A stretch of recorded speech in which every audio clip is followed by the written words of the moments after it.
So, Julio, one of the questions we get asked the most by our students, our audience, people who consume our content and study using our materials is, should I get a case interview coach?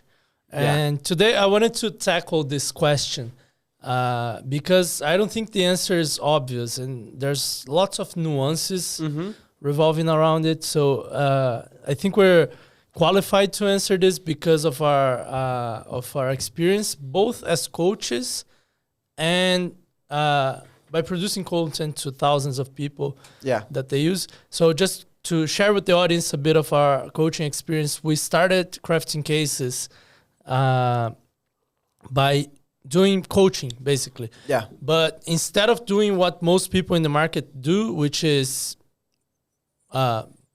solo mock interviews that you can buy by the package and also one-off sessions, so they can get feedback. We had a different model. We used to do long-term coaching. Yeah. Right? So we would do 10, 15, 20 sessions with a candidate, and we rarely even got a new client unless they were willing to do at least 10 sessions with us. Yeah. And the reason we did that was because we, from the start, knew that we wanted to develop a method. And so we wanted to have both horizontal experience, so having experience coaching hundreds of candidates, but also vertical experience. So seeing the progression of different candidates throughout multiple weeks or months and seeing them from zero until they got multiple offers and seeing the challenges that arise at different stages of the process of learning how to solve cases and interviewing well with these firms. And because we already wanted to build a method, so we knew that was important. So we did something unique in the industry, which was this long-term coaching thing. Yeah. And nowadays we don't do coaching anymore. So we're somewhat unbiased to tell people, because if you go to Prep Lounge and look through the forums, like every coach there says, oh, you should definitely do coaching. And maybe, like, probably you're right, but you're also kind of incentivized to say that, aren't you? And what I want to propose in this episode is to give our listeners a framework to think about when or if they should do coaching, right? And obviously this is for people who can afford it, because a decent coach won't cost less than $200 an hour. A lot of good coaches cost $300, $500, even $700 per hour, and it's quite expensive. Yeah. So this is for those who can afford that. And I think the premise of the framework is that coaching is like personal training. Yeah. For like your fitness goals. So in fitness, you can get quite a fit body just by doing it yourself, right? You may need some YouTube videos to learn how to do certain exercises, learn how to diet properly, and a lot of people can do that. However, a personal trainer, expensive as it may be, and they're usually not as expensive as a case interview coach, they will accelerate your progress. They will help you fix mistakes. They will push you further than you would on your own. So they're very useful. Yeah. But it has to be intentional. Like, my parents have this neighbor, and he's like 60 something. So I won't talk too much shit about him. But he hires a personal trainer to walk with him around the block. Yeah. And like I guess he has the money to do that, so fine, right? But what I mean by this is a lot of people use case coaches unintentionally, like without a strong intention behind, without knowing why they're doing it, just to practice more. And if you do that, it's not going to help you, right? If you have infinite cash, then I guess you can do it, but it's not the best way, the best ROI, and the best use of your resources, both money and time, right? Yeah. So I've pre-prepared before this episode 3 scenarios where I think hiring a coach can be useful. Okay. And I'm not saying it's mandatory. I think it's like fitness. Most people who get offers don't hire a coach, but it does help your chances, decreases your risk. It accelerates your learning. It has all those benefits. So I wanted to propose these 3 scenarios with you and then discuss each one of them, see if you have any others. Okay. And yeah, walk our audience, walk our listeners through this decision. Should I hire a case interview coach or not? All right. So scenario number 1 is to hire a coach to go through your first 5 or 10 cases quickly, and with quality, so you can learn faster, get through that initial bump, that initial resistance of procrastination to do some cases. Okay. So that's scenario number 1. Scenario number 2 is to diagnose your main bottleneck. So when I say bottleneck is, if I were to go to an interview today, what's the most probable cause for my potential rejection? Okay. Right? And scenario number 3 is to enhance, improve, reach a high level at a particular skill that I'm having trouble with as a candidate. So I have this thing with, doing math, or with structuring brainstorming questions, or with reading charts, or with solving profitability cases. And I've tried everything. It's hard. I need some personal help. Yeah. So these are the 3 scenarios. Should we go through each one of them? Yeah. Yeah, I'd love to. All right. So first scenario, hiring a coach to go through your first 10 cases or your first 5 cases quickly and with quality. So Yes. I have 0 cases under my belt. I don't know how to solve them. Maybe I've read some stuff. Maybe I've watched a video or 2. I've been trying to schedule a mock interview for like a couple weeks. Haven't done that yet. I feel a bit afraid of looking bad towards my partner, my case partner. I feel this resistance. Yeah. Yeah. So I'm considering hiring a coach for this. What do you think of this use case of a coach? So I think that I've seen many people take forever to do their first case. And so they spend a lot of time reading books, watching videos, and never really get to practice until they don't have enough time, really. Yeah. And I keep telling them, and I keep creating content saying this all the time, start as early as you can. But I understand that some people feel judged. Some people feel ashamed of making those silly rookie mistakes in front of their peers. Some people feel like they're going to be wasting their partner's time. Yeah. And my general approach to this has been telling people to suck it up. Like, this is going to have to happen at some point. Make it happen sooner rather than later. The one thing you don't want, if you don't want to be ashamed in front of a peer, imagine in front of a McKinsey partner. But if people have the cash to spare, and that's the only way that they'll start, I think that's something that's doable. Yeah. But at $300, $400 an hour, this could cost anywhere between $1,500 to $1,000. Yeah, to $1,000, and it's maybe $4,000 if it's $400 an hour and they'll do 10 cases. Yeah. And I don't think that's good use of their money.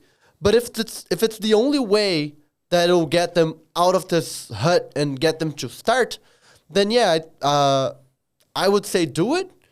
I personally wouldn't. This isn't a strong use case of a coach, in my opinion. Yeah, to me, out of the 3 scenarios, this is the least defendable one as well, unless money is plenty and bountiful and, you know, you don't care too much. One thing that, and I guess a lot of people are in this situation as well, like if you're spending $100K, $200K in your MBA, why not spend, I don't know, $1,000 or $2,000 on this? I mean, if money is not a problem, right? If you're not gonna get deeper in debt to do that, I think though that if you're choosing a coach to do this, it's a very particular type of coach. It's not necessarily more expensive. I think you can find those in the 200 range because your coach doesn't need to be super senior. Yeah. In fact, if their whole differentiation is, used to be a partner or an AP or like a senior manager, and I know what your interviewer is looking for, which is how a lot of coaches differentiate themselves, I don't think that's the right coach for you. Because you don't need someone to tell what the interviewer is looking for in detail. You need someone who's a great teacher. And so the way I'd look for this coach is I wouldn't regard seniority very highly. I would regard both number of sessions or clients this coach has had in the past, because that gives them teaching experience. Yeah. And also like their reviews, if they're in some platform. And I'd look specifically for reviews of people who are totally beginners when they started, and then saying that they helped them understand the initial concepts quicker. I'd also ask them, like, hey, I'm going from 0 to 5 or 10 cases. I want to learn this. What's your plan? And I'd expect them to have, one, some plan. Yeah. And two, a progressive plan. Because what a lot of coaches will do is, I have this library of 20 cases, so I'll give a case to you, and then next time I'll give you another case. And if there's no progression, it's very hard to learn. Like, if your first case is a tough M&A case from BCG, like, you're not going to learn anything from that, right? Yeah. So you're just going to suffer. So, yeah. Yeah, I think that this is the highest cost and lowest value add of the three scenarios. Yeah. The lowest value add of a coach versus a random mock interview partner. So I would try, if I were to hire someone to do this, I would try to minimize costs, probably by hiring someone who just got an offer but didn't get in yet, or a student or something. Yeah, this could be a good alternative. Yeah, they don't need to be so good. They just need to do a case with me, and I need them to know that I'm a beginner, and I need to know that I won't be wasting their time. So you can do 10 cases with that person for maybe less than $100 an hour, and you'd probably, you wouldn't get as much value as if you follow the framework that you just mentioned. Yeah. But you would get the majority of the value, which is getting your first 5-10 cases under your belt, which is really what you need in the beginning. Fair enough.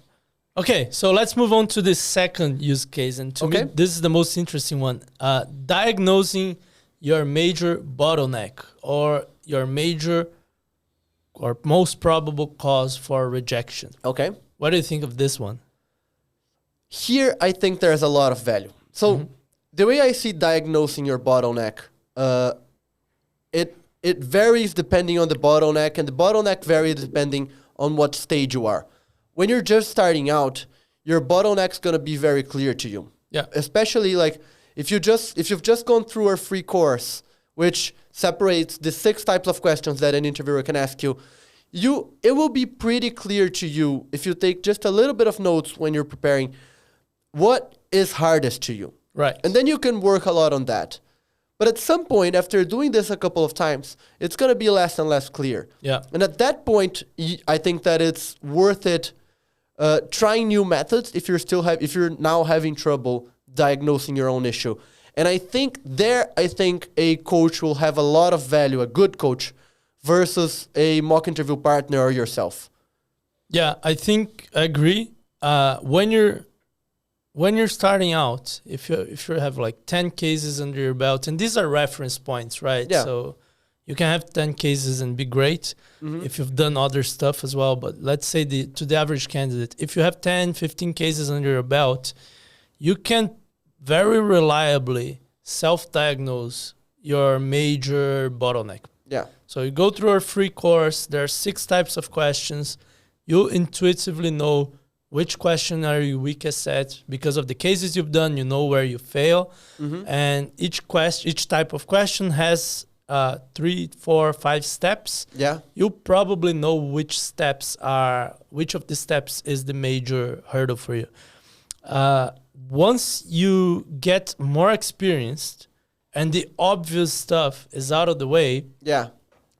then I agree that it's very valuable. And I think they can add value in three ways, a good coach for this candidate. One is to tell you how far from the bar are you. So Yeah. are you very likely to pass to the next round and get the offer?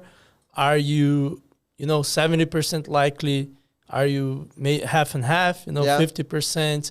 Are you probably not going to pass? Because they can say that as well.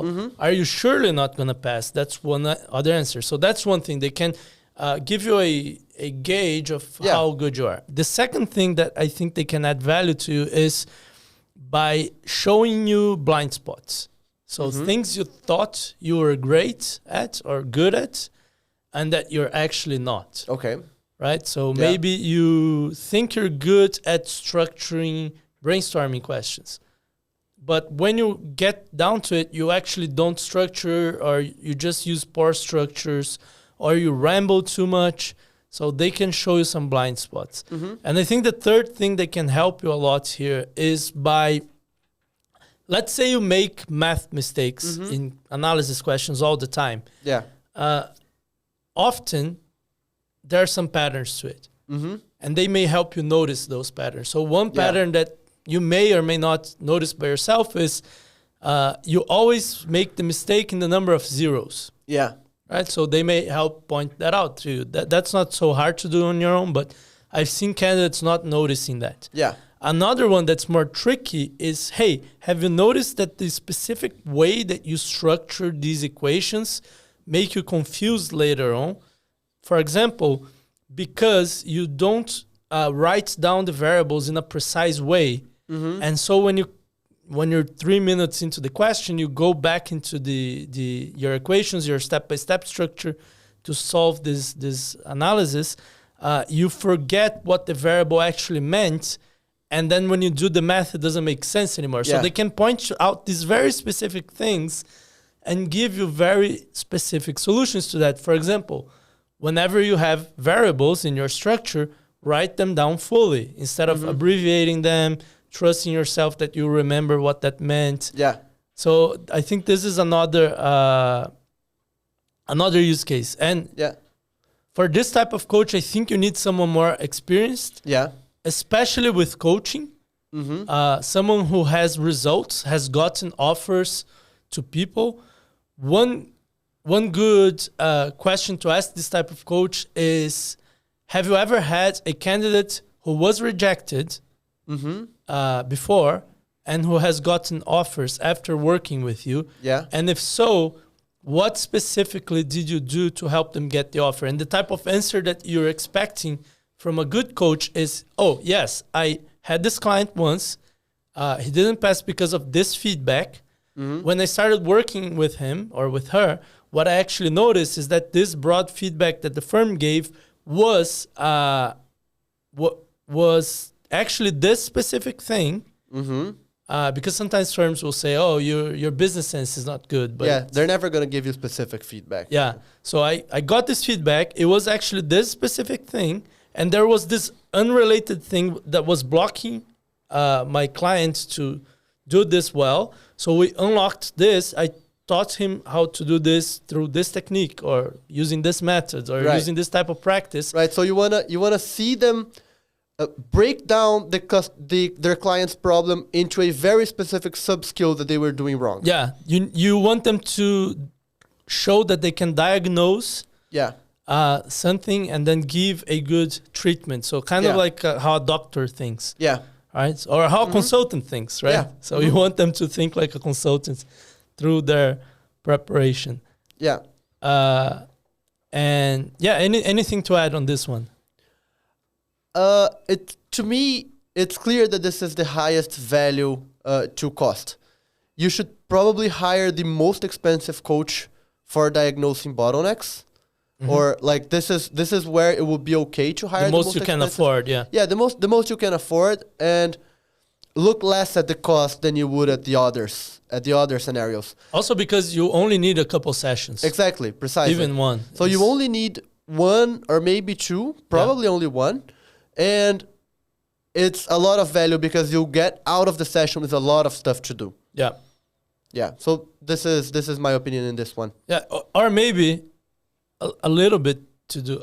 We had this client once, and she said that she always made math mistakes, and I mean arithmetic mistakes, since high school or middle school or something like that. And she kept doing those mistakes in the case, and she was lucky because her problem was easy to fix, at least for us. I gave her 2 techniques. I had her practice for like 15 minutes in the session. Mm-hmm. Couple days later, she told me she got the offer at McKinsey. She didn't make any math mistakes for the first time in her life. Yeah.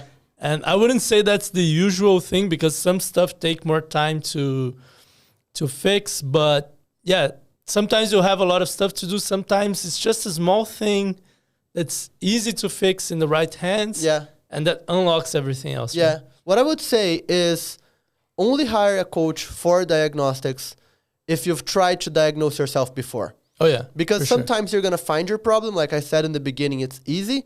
And sometimes you won't, but at least you have a starting ground to discuss your coach's opinion and sometimes even improve in it. Yeah, if you do our free course, for instance, map out how you perform in each of the steps of each of the 6 building blocks and bring that to your coach. Hey, I think I'm great at this, this, and this. I think I'm bad at the so what part of the analysis question. Mm-hmm. I think I'm bad at the mapping the chart part of interpreting charts and reading the footnotes and mapping out the variables. Mm-hmm. And I think I could improve in the methods to test hypothesis.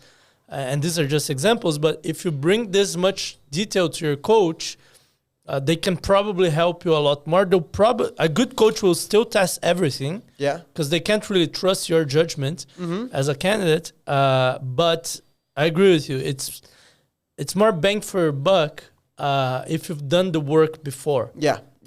Right, and it's also how you learn. Right, you can't have someone mentally upload something to you. Yeah.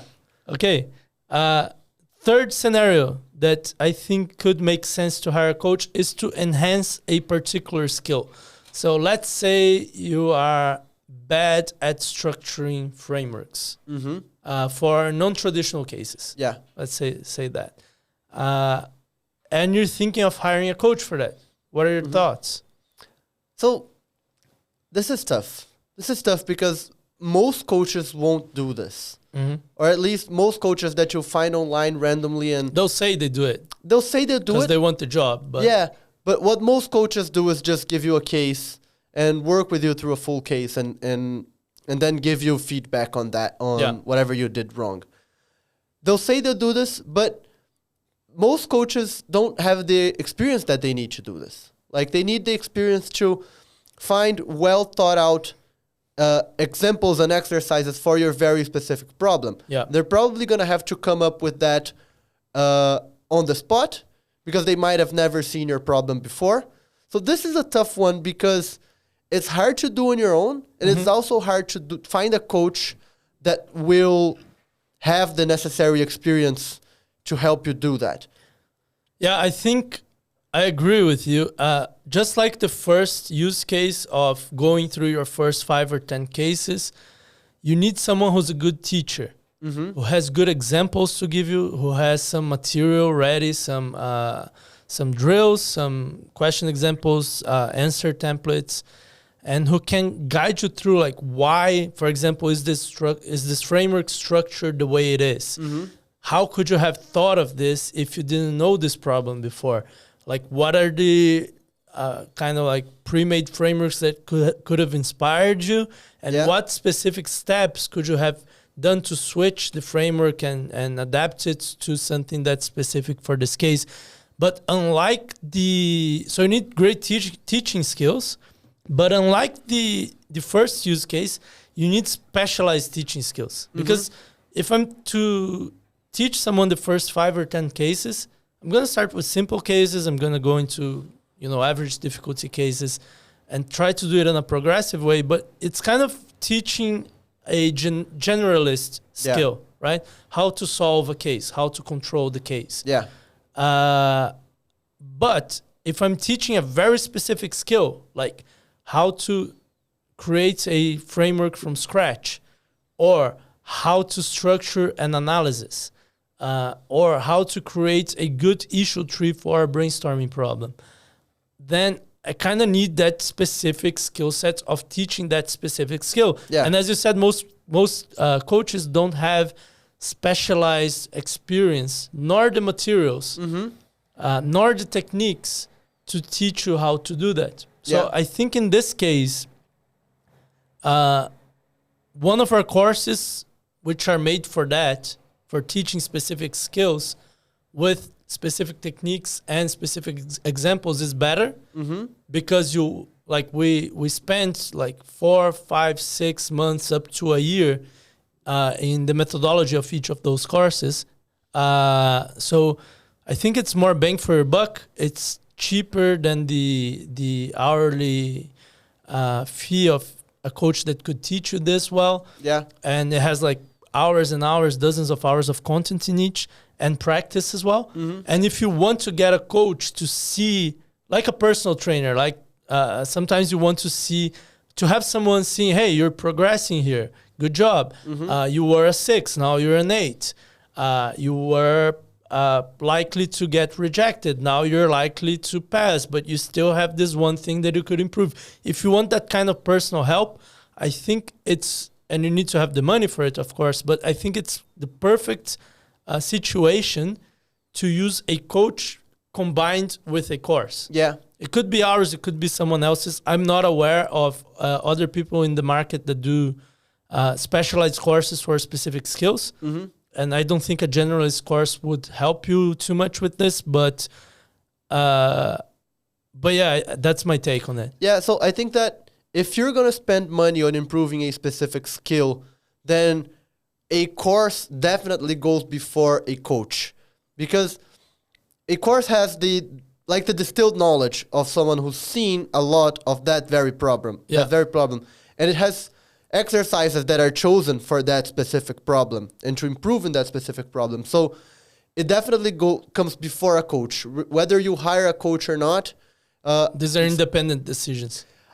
I think they're independent decisions, but if you're hiring a coach, you should probably have a course with you beforehand, because that's going to give you, like in the time that you're not with the coach, that's going to give you high quality focused practice. Yeah. And if you're not going to hire a coach for 2 to 3 hours a day, but you might want to practice for 2 to 3 hours a day. Yeah, and I know what people are thinking right now. Oh, these you guys sell courses, so they're saying the course is best. But the thing is, why have we created these courses? Back when we were coaching, we saw lots of issues in people. For example, we would diagnose that, hey, you need to improve your analysis skills, or you need to make your brainstorms more messy, or you need to learn to create structures from scratch. And we wanted to give them stuff to practice. We wanted to give them techniques to learn this, but there weren't any. Yeah. So it's actually the other way around, right? We were coaches, and then we noticed, hey, there are no good practice stuff. There's no good techniques on the market. So we had to develop the techniques, create the practice. So it's kind of the other way around. Like if people stopped buying courses right now, we could do coaching for quite a high fee, actually. But we felt like what was needed in the market back then was stuff to learn and practice a specific skill after you're diagnosed, either self-diagnosed or diagnosed by a good coach. And also, if you know you had the problem already, techniques, systems, and practice examples that you can practice with and actually improve. So just wanted to take that out there, because we're kind of like selling the courses here, but people may say, oh, you're selling the courses because you have courses, but it's actually the other way around. Yeah. We have courses because we knew as coaches that the market needed this. Yeah, and it's also math, you know? Like a coaching session will cost you anywhere between $300 and $600, maybe more dollars. A course is going to be less than that, probably. So it's hard not to make sense to get a course. Yeah, it's like Almost if you're trying to mathematically. learn math, like calculus, you get a calculus textbook. Yeah. Maybe you get a tutor afterwards, but it's hard to learn calculus without the textbook, right? Exactly, yeah. Or the materials that are similar. But Bruno, anyway, let's answer the question. Is it worth the cost? To get a coach. Yeah. That's a good question. So I'll assume people have the cash. If Yeah. you don't have the cash, then it's Don't. not worth it. Yeah, it's Yeah. not worth going in debt or something. Unless it's really cheap debt. But anyway, Okay, yeah, I mean, finance decision. yeah. But let's say you have the cash. I think ROI wise, like depends on your other career options, of course, but you're talking about maybe $1,000, $2,000 for a lot of coaching sessions, or if it's just a diagnosis, maybe $500 that you spend on that, compared to multiple six figures early in your career, and then even seven figures Yeah. 8 or 10 years from now. So I think it's definitely worth it in that lens. Like people get six-figure MBAs sometimes just to go into consulting. So why not spend, what you'd spend in a ski trip in your MBA to multiply your chances to get the offer? Yeah. So that's one way of seeing it. The other way of seeing it is compared to your other options, right? So you obviously have an option of preparing by yourself, and then you can use good quality materials, ours or others, or not. Yeah. I think if you really want to go into consulting, if you want to spend hundreds of hours preparing, getting good materials is a no-brainer decision. Yeah. And obviously I'm biased, but that's what I think. And then getting a coach, if you're stuck on something and you have the cash, it's a good decision as well. It's way more expensive, but yeah. So like in comparison, I guess it depends on your situation. If you're starting out, I wouldn't get a coach unless I was rich. Yeah. I were rich. How do you say that? If I were rich. Yeah. Okay, if I were rich, if I have I'll bring this to myself. Back when I was applying, I had my first interview of the final round with McKinsey, and the partner said that I was pretty good, but that I had to prepare more, especially on the PEI, for my second final round. Yeah. And because of scheduling, I had like 3 or 4 days between one interview and the other, despite them being the same round. And I got this coach, which was the best PI coach there was. It was like $700 an hour. It was like the most expensive coach ever. He's not even coaching anymore. But I got this coach, and it was like it was a ridiculous amount of money. Like, I'm from Brazil. I don't even earn in dollars. And I paid for it because I was like, okay, I've been rejected once. Yeah. This is my last chance. I'm in the final rounds. The first partner liked me, but he gave me this very specific feedback. And I had some issues in the case as well. So I got this coach, and it was completely worth it. Like, I got the offer, right? Yeah. Like, what's that amount of money compared to even like what I'd spent in school through my lifetime, but even like per month. So in that sense, it was totally worth it, right? So I think it depends a lot in your situation. Like, I wasn't rich. I wasn't like, the cash was very significant to me, but it was completely worth it because I got the offer, right? Yeah. But even if I didn't get the offer, I had the peace of mind of having tried my best because it was my last chance, basically. Yeah. So, yeah, I guess it depends a lot on the situation, but it helps a lot and it pays off, right? So, Yeah. Yeah, I think my take is similar to that. In the first scenario, I wouldn't hire a coach just for getting the first 10 cases. My opinions generally suck it up unless you're... Well, if you had a large inheritance, I guess you would. Yeah, then I wouldn't go to McKinsey still. That's true. I guess. Maybe. Yeah, so that's their decision.